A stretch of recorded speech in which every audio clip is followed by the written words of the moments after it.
Way rider, you got one thing on your mind. It's breakfast with Bob. Poncho Man! Welcome to day 2, Breakfast with Bob. We are at beautiful Huggo's on the Rocks for the 10th year in a row. We are brought to you by HOKA, Polar, UCAN, Velofix, Normatec, Active Canyon, Form Goggles, Amp Human. We'll have our championship edition at Four Seasons, Hualalai. Our next guest, one of our favorite people of all time, the father of Xander. Give it up for Andrew Starykowicz. And Cassie and Gabriella.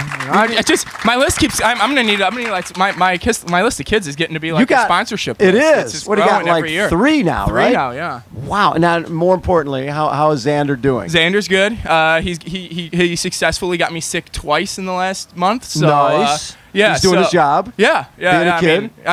He's got me a good lung virus here, so I need to clear that before Saturday. I'm in trouble. So when we were at Nice, you got your bike for 70. I got my bike.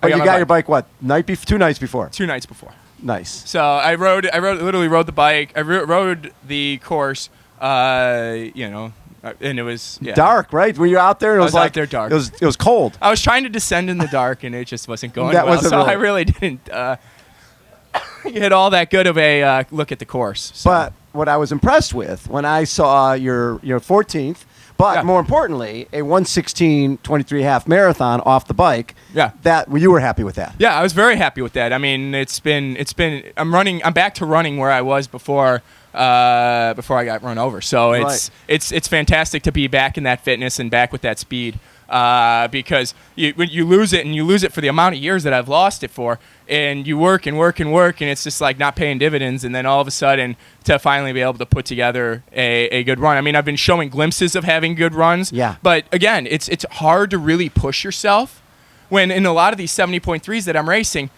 I'm having gaps of 8 and 9 minutes off the bike, and you're just kind of pushing yourself till mile 8, mile 9, and then all of a sudden shut it down. Save it down for next race. You start running 6:15s for the final few miles, and so I really didn't have a good gauge of how fast I could actually run, and I've run a few 118s here in the last year and a half, but to get down in well under that 116, I was very close to 116 flat there, so it was. It was very impressive. Yeah, it was a good Especially, and that's not necessarily a bike course that people would figure would suit you because those it did not big suit climbing me. course. As soon as we hit, I rode well, and then as soon as we hit that long, steady, constant climb, I was right on the number I wanted to be at, and everybody was riding away from me, and I'm just like, gravity is not my friend. No, I'm a little bigger guy. Yeah, but I beat him up on the descent pretty good. Yes, you did. So I bet. Yeah, I put myself back in the race, and I came off the bike. I think I was 5th or 6th or 4th, something like that, coming off the bike, and I ran that 116 and lost 8 spots or 10 spots. It was like, man, it's definitely. It's awesome to come to this race and feel that it's a weaker field in the 70.3 distance. Because at the 70.3 distance, you had the best of Ironman, you had the best of ITU, and you have 70.3 specialists. Guys who had just won the world, who had won the grand final. You had the best, and I think the 70.3 distance. That's why it is so awesome to race that, because you see a mix of so many different people. You got the Ironman guys who got some speed in them, and you got the Olympic distance guys who are trying to step up, and you have the guys that are just specializing that distance. That distance is so much more competitive than the Ironman distance right now. It's really awesome because when I started in this sport a decade ago, that distance literally didn't exist. No. There was a few half Ironmans. There was Wildflower and stuff like that. There was Wildflower. There was Muncie. Yep. There was a few races that were in the in-between distance that weren't an Olympic distance. They weren't a full. That they were in this in-between awkward distance. But now it's by far the most competitive distance. So what is your goal here? I come here to win. I really feel as I've gotten into the further I've gotten into my career, I've won a ton of races. I've podiumed. I've done so much in my career, more than I ever thought possible.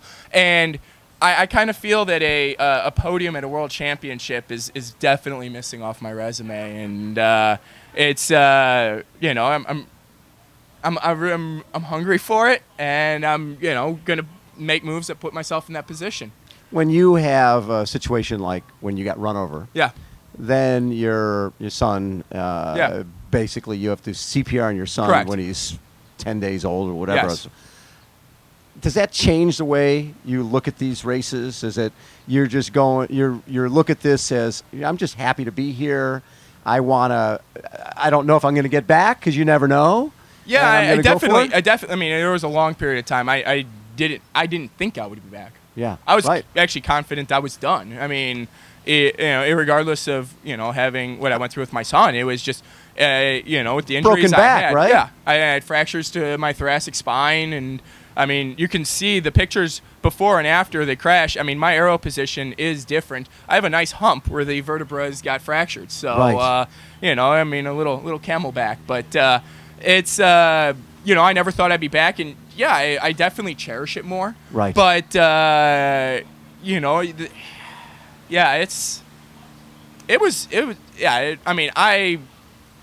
I know that there's been other people, and there's a lot of people that have been hit, that have gone through a lot of traumatic experiences. But, I definitely, and both my wife and I definitely downplayed our situation. It was very serious. It was far more serious than we'll ever lead on. Wow. So, and looking back at it now, I can say that, and it was just one of those that if that was the end of my career, I didn't want to be. That's what defined my career, and that's why we handled it the way we did. If it was the end, we didn't want it to be that. I don't want to be remembered as I got run over and that was the end of his career. I wanted to be remembered for what I did on the course. Right. And I think if I would have left the sport at that time, that's how it would have ended up. And but I was very fortunate and very lucky, and have clawed my way back, and not just back to racing, but to winning a lot of races. And I mean, if you look at the last 2 years, there's been 3 races I finished off the podium. Here last year, Nice this year, and Ironman Texas last year. I've raced, I think, 15 or 18 times. So that means I have 15 podiums, and 3 times I finished off the podium. So it's been a pretty good 2 years to run here. When did you know that you were back? It's one thing to do the training and look at the numbers and go, okay, I feel like I'm back. But it's another thing to get into a race and win it, or be up there and know, okay, I'm back. I think Steelhead in August of 2017, when I just didn't. It was 52 weeks after I got run over, literally 1 year to the day, and I came out of the water first, and led the race wire to wire, and it just still today it was a very special day. It was special. Yeah. I went completely wire to wire, and I was just invincible on the day. And that told you that, okay, I'm back being Andrew Starkowitz. Yeah, I mean, it gave me the confidence.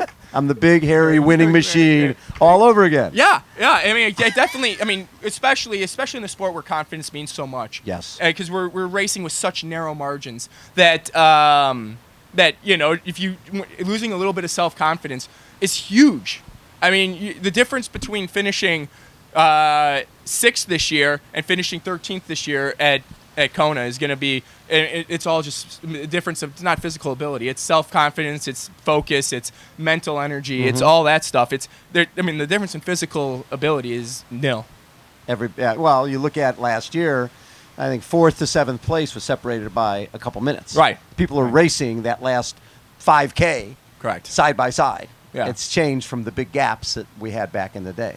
And that's also the level of competition that the sport has grown into.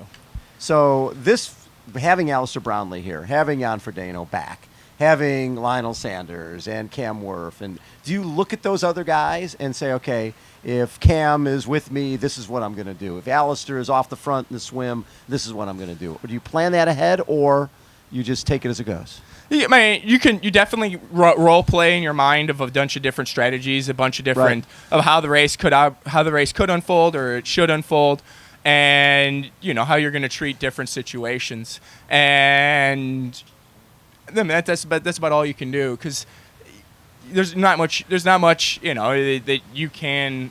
You can change your strategy. You can go front load the bike, ride harder earlier and easier towards the end, or you can try to sandbag the bike the first half and then, light it up towards the end. But, I mean, realistically, there's two big things that dictate this race, and that is the weather and that is the officiating. So, you're kind of at the mercy of those two things, and that'll determine what who at mile 20 is going to be, have gap. Probably one of the people who has had the biggest impact on the sport over the last number of years is because if you look at this event, the swim the times haven't changed that much. The run times, 240, 241 for Dave Scott, Mark Allen back in the day, 239 now, not a lot. The bike has changed a ton, right? Right. Between yourself, Cam Worth, and guys just going for it off the front of the bike. When you look at this race, how important will it be for you to be first guy off the bike, second guy off the bike? And do you take from that 116 you just ran at Nice, you take a lot of confidence knowing, hey, I don't have to win this race on the bike. I can win this race in a run. Yeah, this race is it's a very different race than most of the other Ironmans because the weather, the heat plays such a huge role into it. And, just with my sweat rate and everything, I need overcast, I need cool in order to have a shot at being ultimately successful. So there's the bike has come down, and I mean, but a lot of that is, some of it's due to athletic ability, but a lot of it's also due to technology. Oh, technology, yeah. I mean, technology has changed immensely. I mean, Mark Allen and Dave Scott weren't racing carbon wheels and these nice supple tires that we have now, and 100 other little things that we now race with. And we now have sleeved kits. They were running in in singlets. They were running singlets they and were shorts. riding, They were changing clothes. Yeah, they were also riding in clothes that were if you saw one of the pros head out transition with exactly what Dave Scott wore, you'd be like, what the heck's the guy doing? So it's the sport has changed a lot. Right. How have you worked to heat? Obviously is an issue, right? Have you done some work on trying to figure out what your sweat rate is and how do you deal with it? Yeah, I mean, I worked with the KSI lab at UCAN last year, and we nailed down what my sweat rate is, what I'm sweating out, what I need to take in, and how slow I actually need to run in order to make it through this race safely. Rugged. And it's not how fast, it's how slow. Because so you've got to be cautious. Yeah, I have to race throttled back here. I mean, I cannot race wide open at this course. That's why hard for you. that's why having Florida in 3 weeks. I mean, I'm more focused on at maybe having a better race at Florida than I am here, because a race at Florida I can race wide open. I can truly race an Ironman. Where here I'm racing governed. I'm basically putting a governor on myself, and this is what I need to do in order to make it to the end safely. And so when knowing that, you're not just going to go for it because you could blow up. You have to race under control. Yeah, it's a controlled race, and you can't truly race. You got to just go out there and stay in your zone, and you can make moves. You can, there's a window to work in on the swim. There's a window to work in on the bike. There's a window to work in the run. But if you start straying out of that window, for me, it's pretty much means I'm going to be walking. Yeah, the other day you dropped me a note saying you wanted to chat about drug situation. Yeah. In overall in sport. What's on your mind? Well, the biggest thing for me is especially with everything that's come to fruition in the last few months, it's frustrating that we used to look back in the day, and you'd always, especially you can look at it, and you've been around the sport a long time. Right. You see a few results here and there that are suspicious, and then you start talking to people, and a lot of people just don't understand the drug process. And I think the easiest process to compare doping to is like if two people move in together or move in next to each other in new houses, and they have a front yard, perfectly same soil, everything. They both plant seed. One guy is out there every day watering it, weeding it, and the other guy just calls up like a chem lawn company, and they spray all the fertilizers on it. And and basically I would associate basically spraying the chemicals on it to doping. Mm-hmm. And when I say doping, it's a loose term. It's not just, okay, the guy's taking like an EPO or something. I mean, I consider doping as anything that is, like a TUE. I consider it's a therapeutic use exemption. Well, if you have anemia and you're training so hard that you're overtrained and you need a red blood cell booster to keep training hard, that's a problem. Okay? If you have asthma that's so bad that you have to use a steroid inhaler just to breathe, that you shouldn't be racing. Okay? Yeah. So I think we need to do away with the therapeutic use exemption, because it's basically just spraying that chemical on your yard.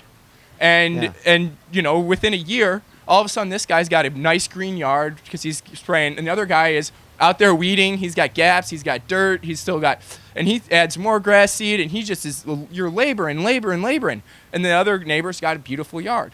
Well, okay, this process goes for 5-6 years, right?